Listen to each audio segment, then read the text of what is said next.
La réception de l'obstacle.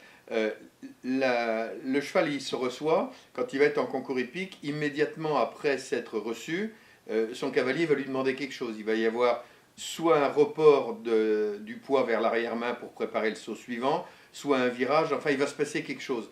Plus vite le cheval va être disponible pour répondre à ce quelque chose, plus le cavalier pourra lui demander des efforts qui lui permettront d'être performant. Il y a là-dedans, bien entendu, une énorme composante de travail, mais il y a une prédisposition naturelle qui est la vitesse à laquelle naturellement le cheval se retrouve en capacité de reproduire l'effort qu'il vient de produire. Alors pour ça, il faut laisser de la place après l'obstacle et essayer de retrouver à quelle vitesse le cheval se remet dans un état d'équilibre qui lui permette d'aborder le saut suivant.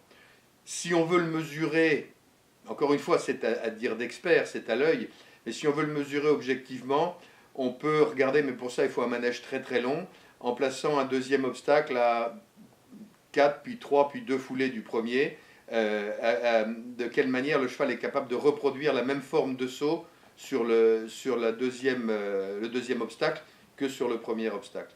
La qualité de la réception va déterminer la qualité et la vitesse avec laquelle le cavalier va pouvoir redemander un effort au cheval, et donc c'est la vitesse avec laquelle le cheval se retrouve en condition de nouveau d'être en équilibre et à l'écoute pour produire la réponse appropriée à la demande du cavalier.